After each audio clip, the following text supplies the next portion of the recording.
Yeah, howdy y'all, Handy Redneck here. Today's video is about dandelions and dandelion wine. And I want to apologize to y'all up front here because I've been taking little bits of film from here and there, and I'm going to jump cut them together so you can see the whole process of the dandelions, the picking, the cleaning, the processing, and making wine all into one video.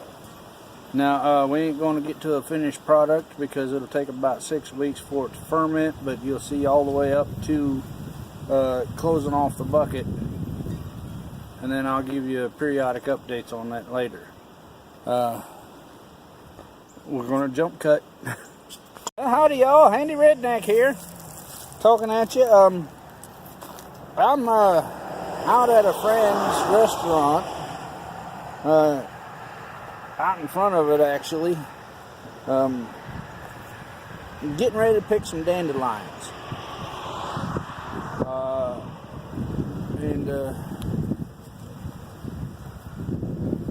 Well, I done lost my train of thought. Give me a second.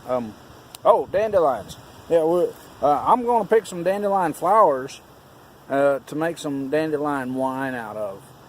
But I wanted to talk to you a little bit about dandelions. Talk to you a little bit about dandelions because dandelions is believe it or not, it's a superfood. There ain't one part of the dandelion you can't eat in some way, shape, or form. And what I mean is you can straight up eat the flowers.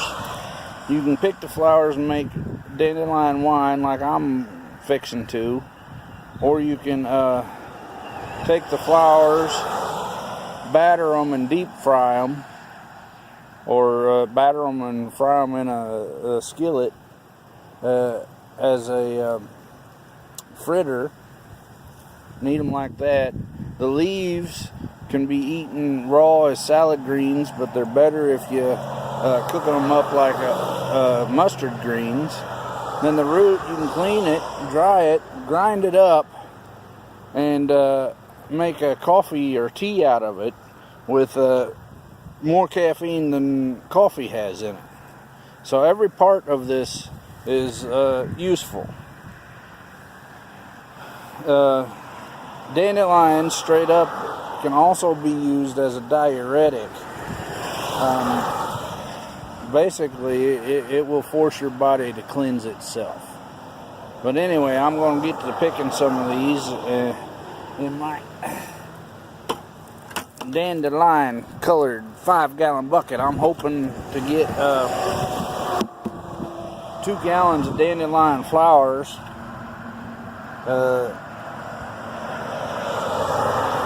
That we can then make into wine. So Handy Redneck, I'll talk at y'all later.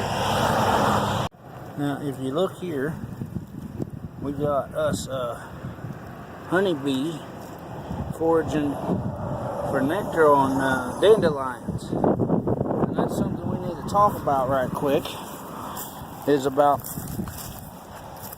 making sure we don't take everything when we're foraging. Dandelions this time of year are a main source of nectar for the bees and other pollinators. So you don't want to kill off or pick too many flowers when you're out, because they need it to get enough energy into the hive and everything, so they can get out and pollinate the other things that'll be blooming later. Another thing about foraging is knowing where you're foraging. If it's public land, there's not an issue with it. If it's private land, make sure you get permission. Know what you're foraging and what's been done to it. We're doing dandelions today. It's early enough in the season that no one's spraying for the dandelions to get rid of them, so we don't have to worry about getting poisoned dandelions. But whatever you're foraging for, blackberries, raspberries, dandelions, honeysuckle, whatever, be careful. Know if they spray, when they spray, what they're spraying with, to avoid getting yourself sick. I don't know if I said it or not, but when you're foraging as well, take whatever you're going after, take 25% or less of what's available. And that is because other people may have the same idea as you, but not only that, the critters and the bugs and everything depend on this more than you do. So leave 75% of whatever your crop is that you're wild foraging for others, be it people or nature.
Somewhere between a half and a gallon.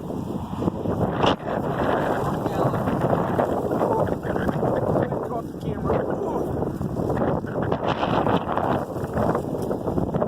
Ooh, let's get you all down here out the wind a bit.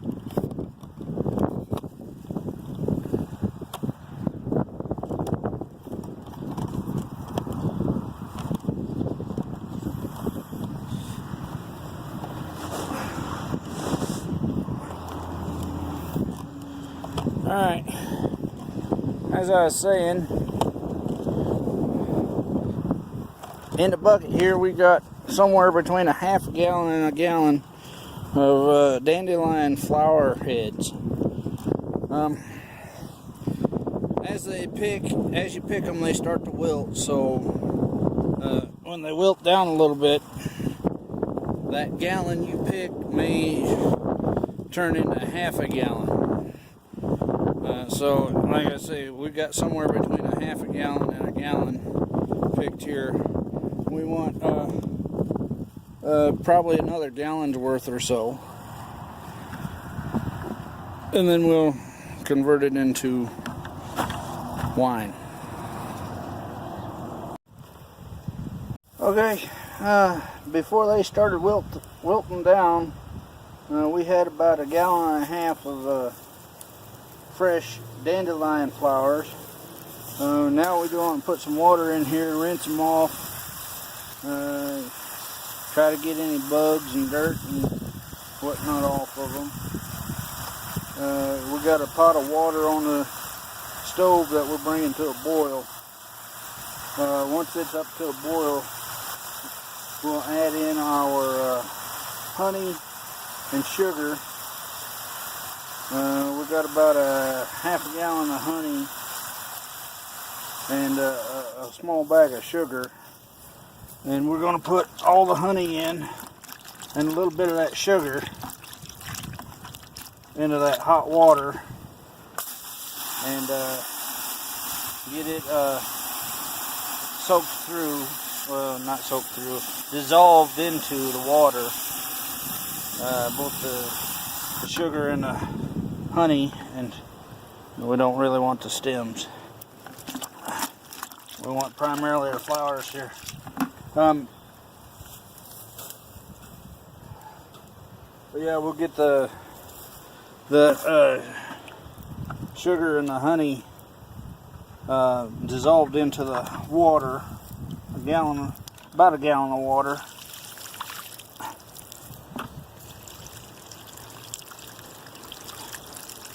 Then we'll pour it over our, hang on a second. Then we'll pour it over our dandelion flowers. And then we'll add cold water and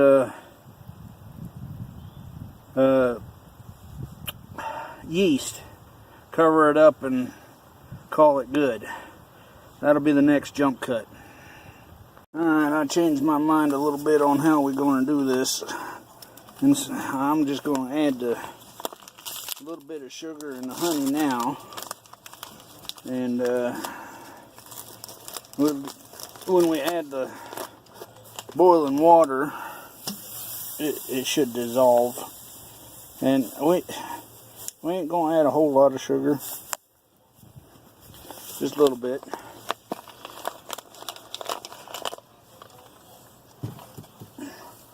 And that's because we got 3 of these that we're going to add in. So that's 16 ounces each. So that's what? Oh, that good, honey? So that's what, 16 ounces each. 16 and 16 is 32.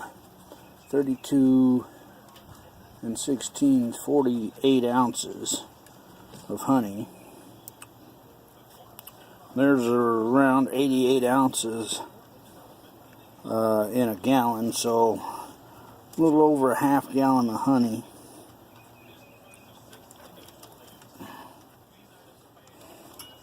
And I know we're not going to get all 16 ounces out of each of these bottles. You know, there'll probably be half an ounce left in each bottle, but that's alright, because I'll drain them together and put them on some toast or something. Oh, that's good honey.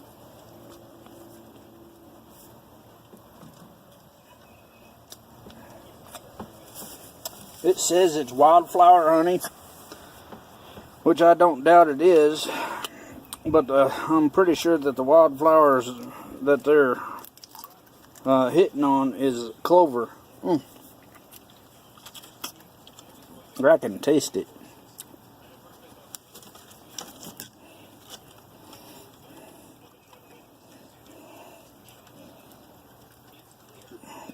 So because we are adding honey into this, and it's our main sugar, this will actually be a dandelion mead. For those of you who don't know, mead is a wine made primarily of honey, water, and yeast. And we're adding in the dandelions and a little bit of sugar. The sugar is to offset the cost of the honey a little bit. But it's the same process. And if we were going to go ahead and make moonshine out of this, this is the first step. It would be called mashing in.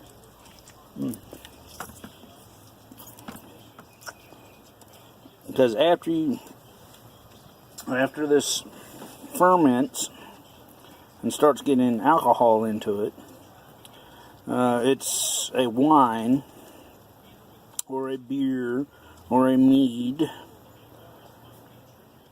You know, it's not pure alcohol.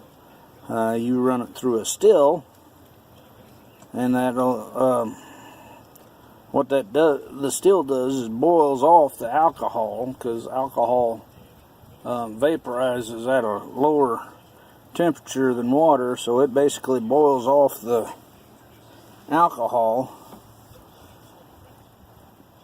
and you get a pure alcohol out of it.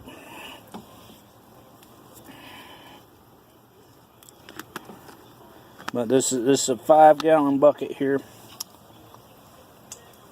We'll probably get 3 gallons of wine out of it when we're done. Maybe 3.5. Anyway, that's the sugaring. We'll jump cut to adding the hot water. Alright, the water's come up to a boil. We'll go fetch the pot and pour it in and get it stirred up.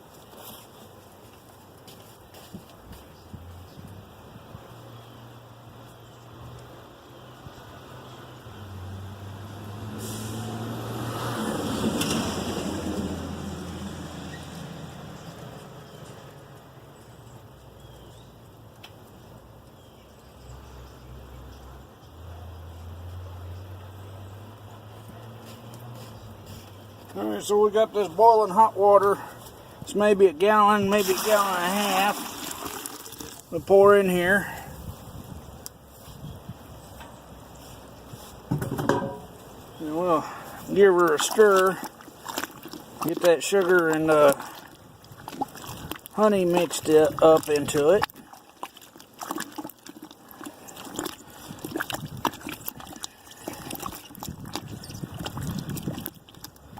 Then we're going to put cold water in it.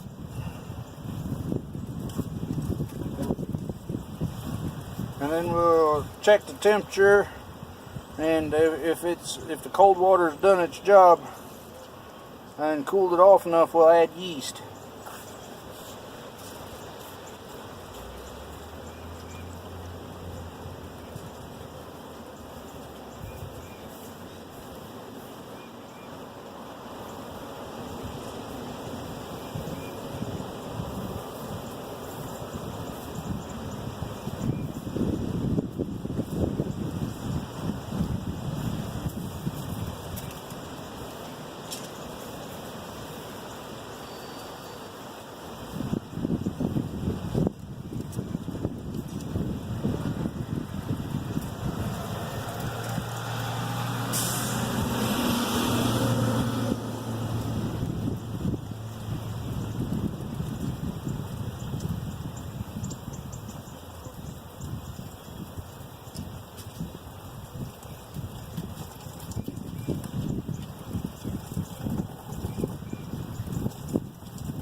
I know y'all can't smell it, but I can smell that honey.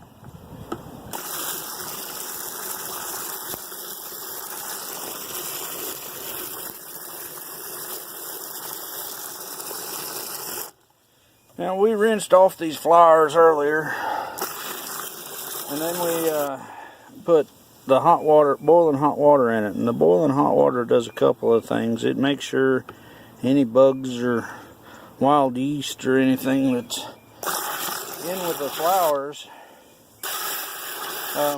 actually gets killed off. That way when we put our yeast in, we've got a controlled, pretty controlled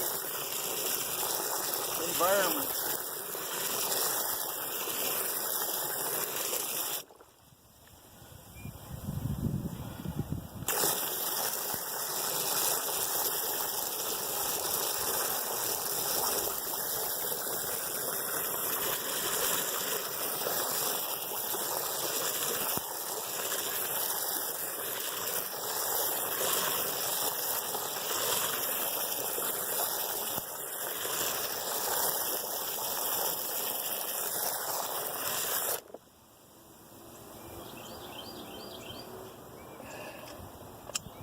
That should be cool enough.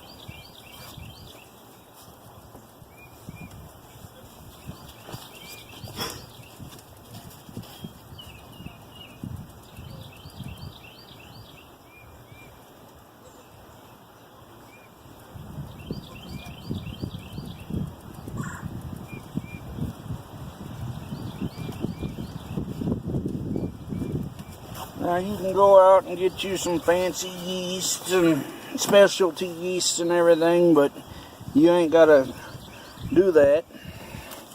We're going to be using this here.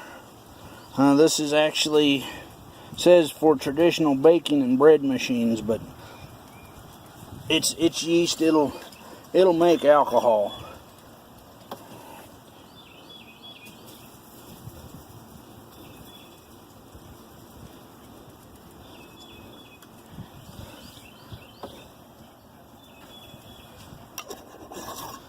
We'll get that mixed in.